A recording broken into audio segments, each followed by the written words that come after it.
Hello there everyone, Mr. Fox here, welcoming you on another episode of the Artbook of Scorn read.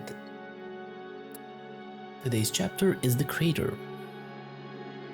From the perspective of the desolate, unprotected surface of the field, the location nicknamed The Crater looks heavenly, a giant cylinder bored vertically into the ground like a storm drain, promising warmth, refuge from exposure, and a moment of respite from whatever growls through the fog above.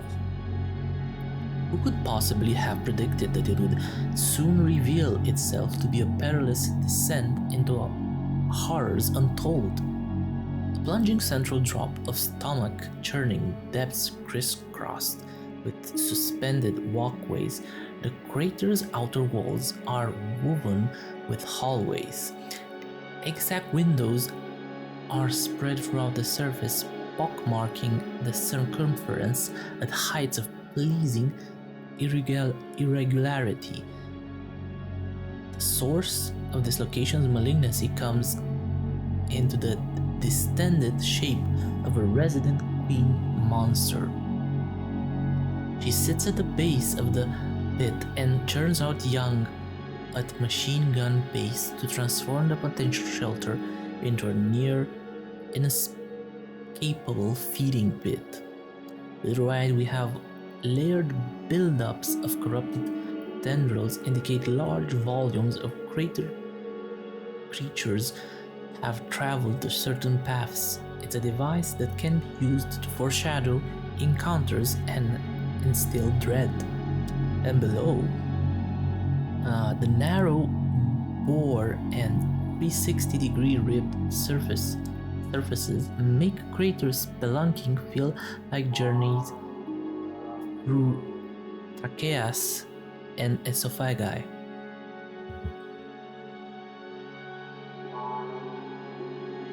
The brood strong enough to tear free from their siblings spend their first moments of life dragging themselves up to these windows and shuffling through to infest other regions, like ants taking over your house, game director Beckler suggests.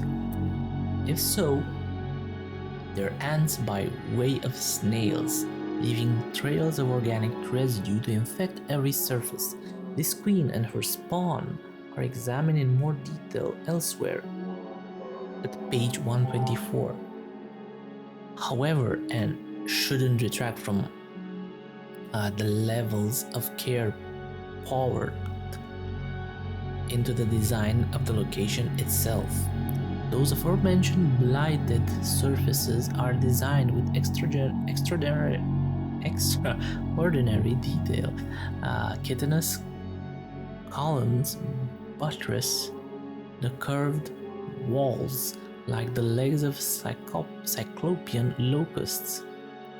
Bird tibia angled to offer no purchase for would-be boulderers seeking escape, and sharpened ungus plunge deep into the standing fluid. Large viewing portals bulge from the surfaces like elongated boils bordered by the arterial tubes and sliced open across the middle to allow unrestricted views across the chasm. On the left, we have in reverse of the Genesis walls birthing cocoons. These holes are exit points. Crater creatures drag themselves up and through these tunnels to escape the crater's central chamber, shedding sticky organic residue as they travel.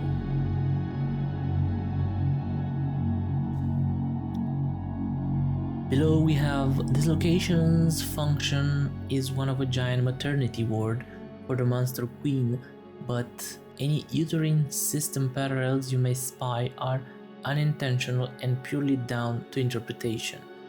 When asked if this artwork deliberately evokes the shapes of fallopian tubes and the womb, Akovich dismisses the notion. These designs happened organically. I didn't even think about that, he explains. It's always interesting when there is some room for interpretation. It feels less forced. You will see one thing and I'll see something else.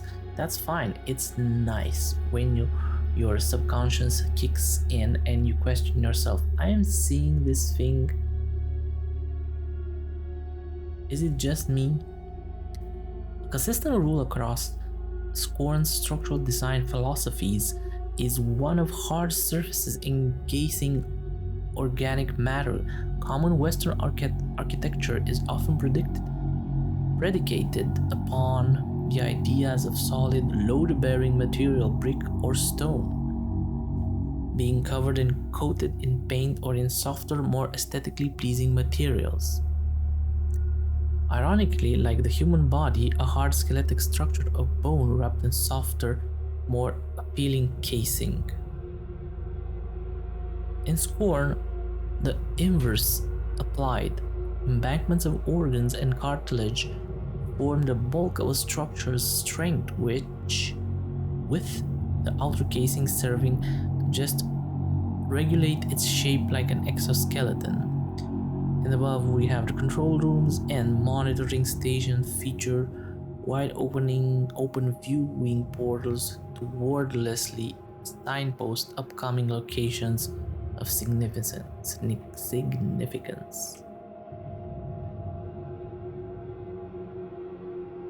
Left and below left have rotating transport spheres and their associated clamps. Feel like a technological leap beyond the retro machinery found within the first location, the assembly. And below to the right, Crater Queen lies on top of a vast raised plinth where it can be monitored from most of the location's vantage points. A honeycomb of chambers and holes inside the plinth act as sluices for cast-off corpuscles. Again, to the left we have, not for the first time, Akovic experimented with different doorways and gating systems during the concept phase. Here, a giant wheel embedded within the wall spins around, acting as a rotary disc choke valve to limit access to the bridge beyond. It's a design that made the final game with minimal changes.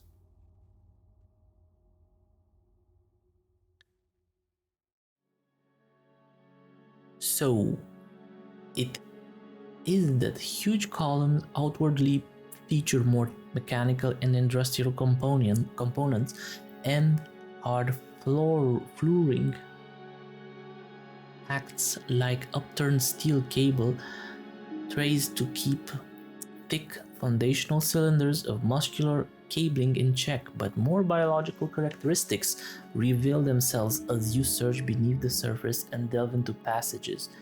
Here you find inner walls that could be mistaken for racks of ribs freshly carved from giant beasts. Hallway traversals can feel like live action gastroscopies. To the right, we have a carpet of gore lies in the base of the crater, flanked by walls permanently tainted by aerosol string-like ropes of sinewy discharge. Down and above, countless years of abrasive forces caused by the friction of crater creatures dragging their bodies across all surfaces have eroded parts of the structure.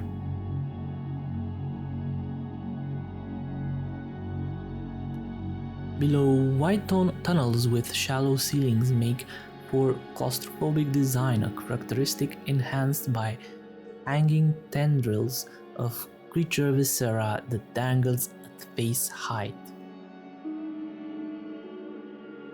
Below, it takes many iterations to successfully build puzzle objects that naturally communicate and how and why players should approach interactive elements but simultaneously keep the several the overall purpose of the object, and the expected outcome of the puzzle itself a mystery. Above, a common feature such as lift shafts are treated to subtly different visual trappings for every location. This ensures each zone feels unique, a subsequent step in a progressive lineage of technology and art from one realm to the next.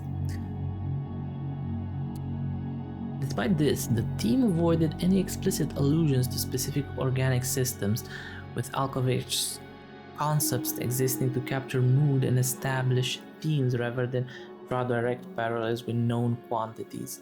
Game director Peckler explains the filtering process in place to ensure this stayed true throughout the process. Every time I saw something too recognizable in the artwork, I asked, let's tone it down, let's be more subtle.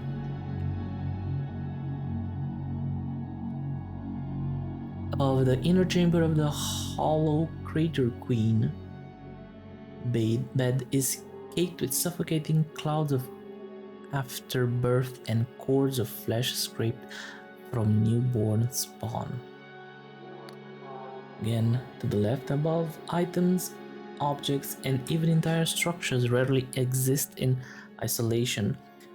Nearly everything is linked to everything else, either through its housing or via thick tubes, creating an enormous organic network of power and data.